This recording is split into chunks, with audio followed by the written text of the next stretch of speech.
wunderschönen guten Tag hier von einer Raststätte mit einem wunderschönen McLaren 27S Spider im Hintergrund. Diesen Wagen habe ich jetzt für eine Woche und ja, bin direkt mal damit ein paar Kilometer gefahren in den Osten, weil ich da ein paar Geschäftstermine habe und deswegen dachte ich mir, teste ich den Wagen einfach mal so direkt auf seine Alltags- und Reisetauglichkeit. Man könnte fast meinen, wir machen hier Werbung für Amazon Prime, weil hier alles blau ist. Ja, ich hatte die 27S schon mal letztes Jahr, aber ich dachte mir, warum nicht einfach nochmal ein Video damit machen? Erstens sind viele neue Leute auf meinem Kanal und vor allem letztes Mal hatte ich den Wagen nur für eine relativ kurze Zeit.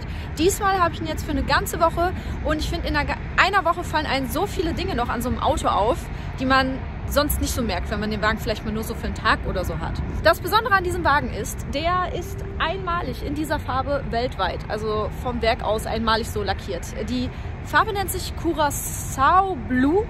Ist übrigens lustigerweise fast die gleiche Farbe wie an meinem RS3. Wir haben die beiden Autos gestern mal nebeneinander geparkt, um damit ein paar Bilder zu machen. Sah echt cool aus. Und wie gesagt, ich teste ihn jetzt mal so auf seine Alltags- und Reisetauglichkeit und werde jetzt dann mich mal weiter auf den Weg machen. Aber vorher zeige ich euch noch kurz ein paar Sachen. Ja, der Wagen ist wirklich unglaublich schön in dieser Farbe. Dann noch mit dem Carbon-Paket, Motorhaube komplett hier zum Beispiel aus Carbon, Außenspiegel und Heckspoiler und so weiter. Also super viele Teile aus Carbon, auch im Innenraum. Sehr cooler Blickfang der Wagen. Man wird auch die ganze Zeit angeguckt damit. Ist ein Presseauto von McLaren selbst, deshalb die englischen Kennzeichen. Guckt euch das Teil einfach mal an. Guckt mal, wie viel Carbon hier verbaut ist. Das ist einfach nur verrückt. Das Auto zeige ich euch gleich nochmal in einer schöneren Location. Aber was ich euch auf jeden Fall zeigen muss, ist, was ich hier gebastelt habe. Und zwar, der hat die Schalensitze drin, die nicht höhenverstellbar sind und mir wirklich zu tief sind. Ja, und dann habe ich mir gedacht, muss ich halt ja auch irgendwie über den Lenker schauen können.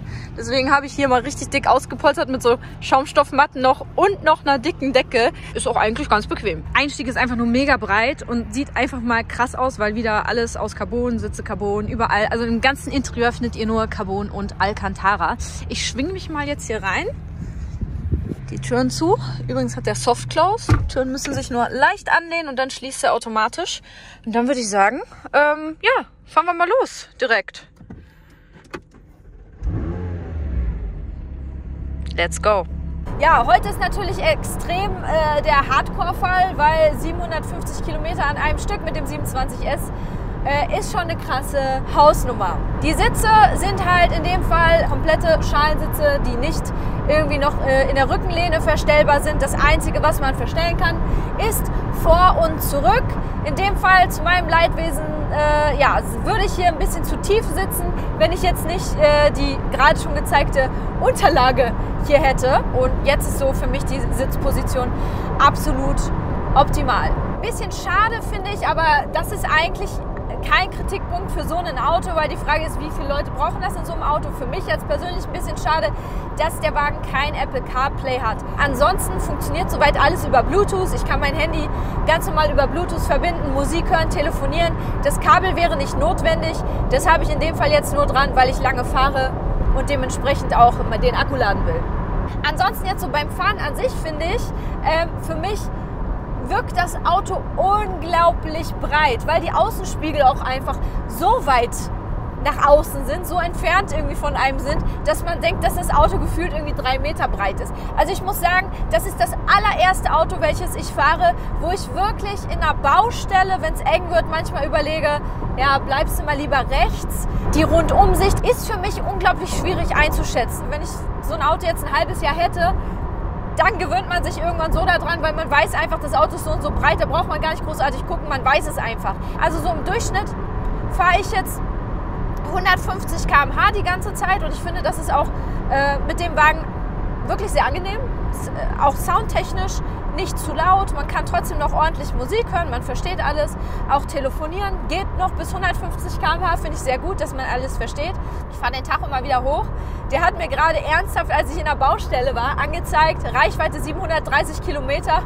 Da dachte ich noch so, ja, ist klar. Bei McLaren ist das ganz lustig, denn die Kilometer-Restreichweite, die wird auf die aktuelle Fahrsituation direkt angepasst, weil es bei anderen Autos nicht so ist. Bei anderen Fahrzeugen ist das meistens so, dass er so einen Durchschnittsmittelwert nimmt, das ausrechnet und dann einem auch so, ich sag mal, realistisch die Restreichweite anzeigt. Bei McLaren ist das so, die Restreichweite ändert sich innerhalb von Sekunden. Also wenn ich jetzt zum Beispiel 80 fahre in einer Baustelle, dann zeigt er mir wirklich so wie gerade an 730 Kilometer Restreichweite. Sobald man aber dann wieder auf 150 ein bisschen beschleunigt, ja, dann steckt einfach mal dann direkt eine Sekunde später da nur noch zum Beispiel 300 Kilometer Restreichweite. Jetzt sind wir bei 255 Kilometer. Ich bin echt mal gespannt, wie viele es am Ende tatsächlich werden. Ja, jetzt wollen wir einmal durchbeschleunigen hier. Aber nur kurz, damit ich auch schön weit komme hier mit den Kilometern.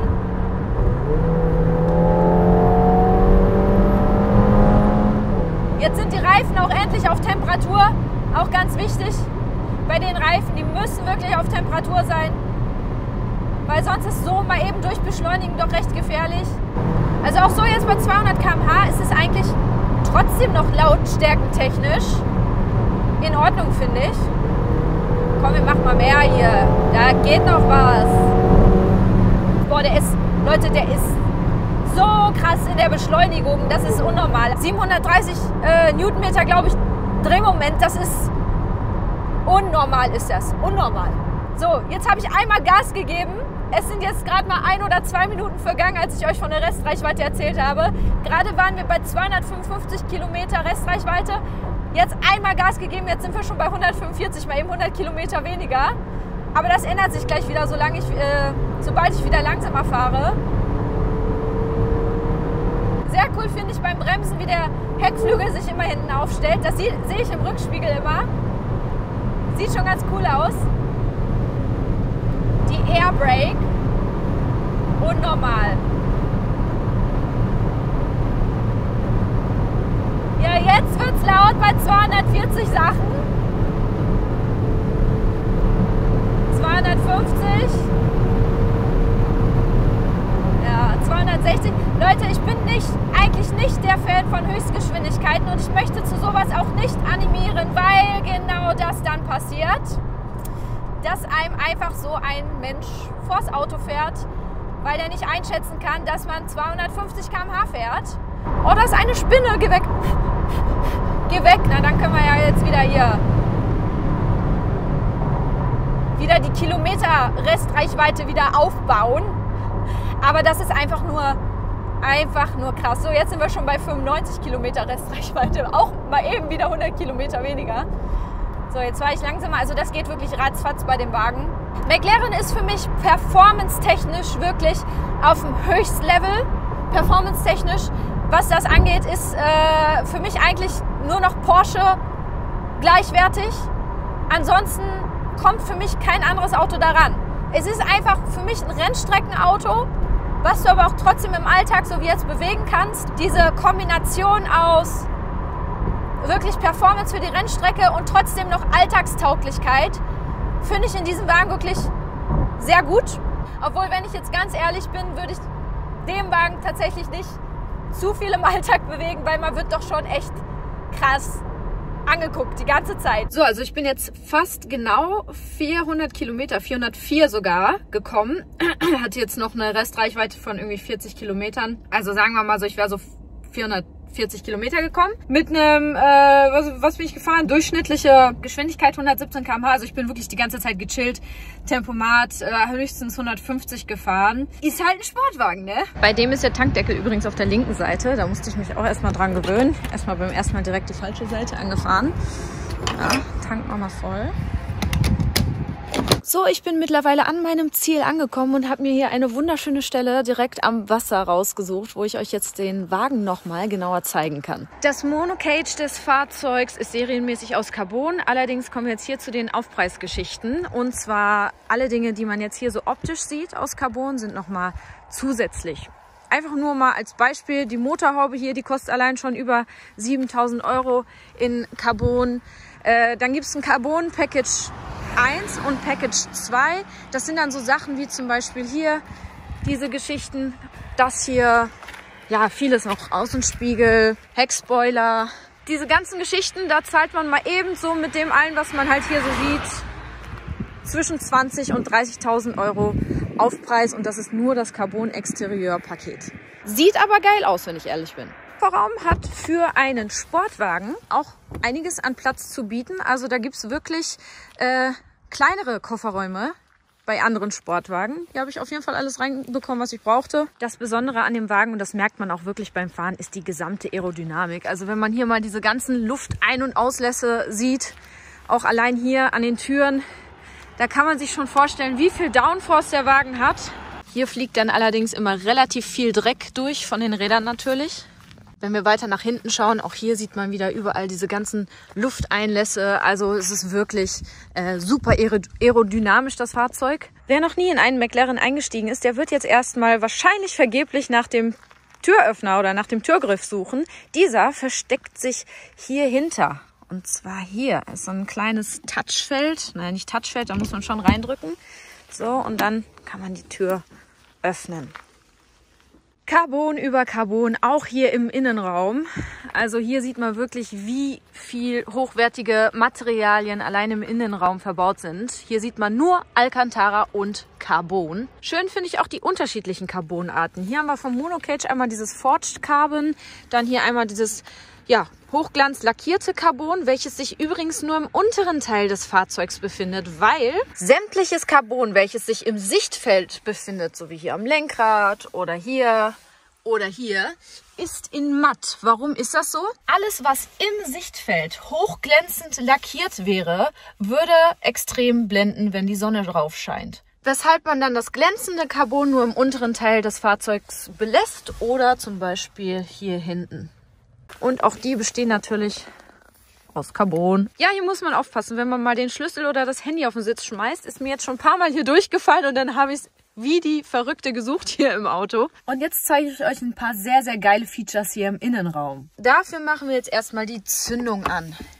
So, und da ist auch schon das erste coole Feature, und zwar dieses ausfahrbare bzw. einklappbare Display hier. Denn wenn man eine noch etwas sportlichere Sicht nach vorne raus haben möchte, lässt sich dieses Display mit nur einem Drücker hier komplett einfahren. Jetzt hat man eine noch bessere Sicht nach vorne heraus und es werden einem trotzdem noch die wichtigsten Sachen wie zum Beispiel km/h, Drehzahl und in welchem Gang man sich befindet, angezeigt. Und in diesen Displays hier, das sind auch nochmal 2 Displays, wie man sehen kann, werden auch nochmal wichtige Sachen wie zum Beispiel Blinker oder eben alle möglichen Leuchten wie Motorkontrollleuchte und so weiter angezeigt.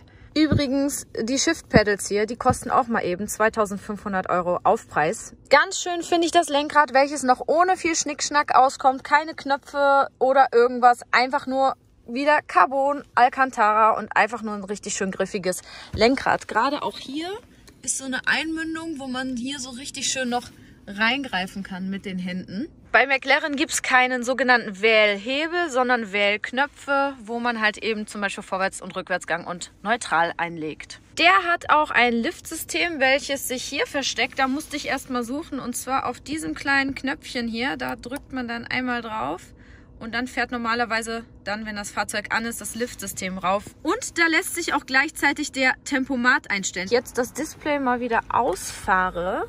Dann hat man hier Sicht über unterschiedliche Anzeigen, zum Beispiel die Wasser- und Öltemperatur, die Restreichweite.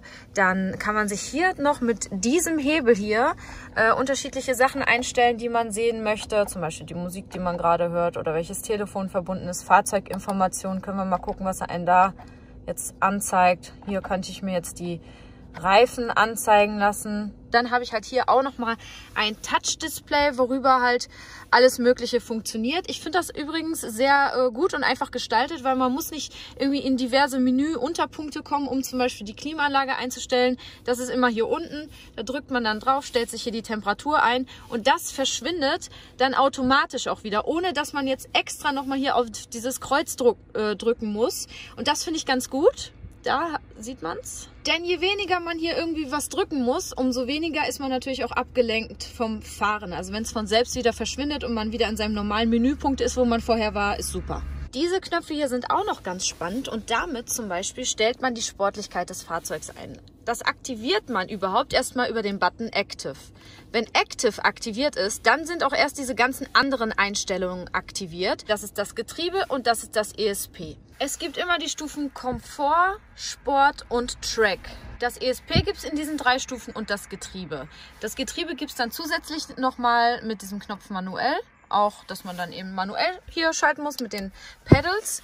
Und das kann man sich alles so voreinstellen. Zum Beispiel, wenn ich sage, ich fahre viel Rennstrecke, dann stelle ich mir natürlich hier alles auf Track, manuell. Und das Ganze wird aber erst dann aktiviert, wenn ich den Active-Button drücke. Und da jetzt zum Beispiel hier alles auf Track eingestellt ist, brauche ich jetzt nur den Active-Button drücken. Und dann fährt sich zum Beispiel auch automatisch das Display ein, weil der Wagen jetzt weiß, okay, die will jetzt auf jeden Fall sportlich fahren. Und das Ganze deaktiviert man dann eben, wenn man wieder auf den Active-Button drückt, und dann ist alles quasi im Komfortmodus eingestellt. Diese beiden Knöpfe hier sind auch noch ganz cool. Wenn ich diesen Button zum Beispiel drücke, dann fährt sich nämlich diese Scheibe hier hinter den Sitzen runter. Und wofür ist das unter anderem gedacht? Genau, wenn man den Sound einfach mal richtig geil und unverfälscht bei der Fahrt hören möchte, denn der Motor sitzt natürlich hinten. Aber diese Scheibe hat auch noch eine andere Funktion. Und zwar ist das ja hier ein Spider. Und dafür ist dieser Knopf hier gedacht. Denn wenn ich den jetzt gedrückt halte, dann fährt das Dach hier automatisch aus bzw. ein. Und das Ganze lässt sich sogar bei der Fahrt bis 50 km/h ein- und ausfahren. Ja, und dann kommt diese Scheibe hier wieder ins Spiel. Die fahren wir dann natürlich nach oben, denn die dient nämlich auch gleichzeitig dann als Windschott. Alles gut durchdacht bei McLaren. Sehr cool ist übrigens auch dieser beleuchtete Motorraum hier. Das sieht man im Dunkeln natürlich besser. Der wird nämlich so richtig schön böse rot beleuchtet. Und wenn man dann zum Beispiel im Dunkeln gerade parkt und aussteigt, dann hat man ja einfach diesen Teufelslook, sage ich mal, was echt richtig cool aussieht. Und die Rückleuchten finde ich übrigens auch sehr schön, die einfach nur so richtig schön schmal sind. So das gesamte Heck gefällt mir auch da wo die Endrohre positioniert sind. Hier übrigens der ausfahrbare Heckflügel, dieses ganze Teil hier. Das ist auch gleichzeitig eine Air Brake. Das bedeutet, wenn ich schnell fahre und dann schnell abbremse, dann stellt sich der Flügel automatisch komplett auf. Ach ja, und da war da ja noch was. Und zwar dieser wunderschöne 4 Liter V8 Twin Turbo Sound.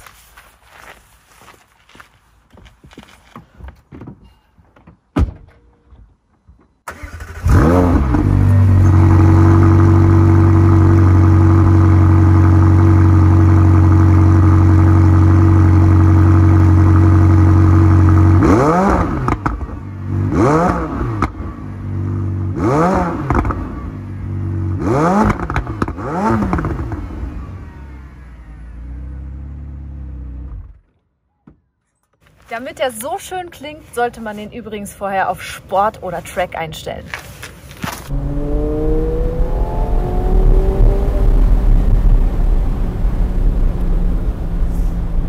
Ja, liebe Leute, mich würde mal interessieren, wie findet ihr den McLaren 27S Spider? Und wenn ihr euch einen Sportwagen auf der Welt aussuchen könntet, welcher wäre es? Schreibt es in die Kommentare und wir sehen uns hoffentlich im nächsten Video.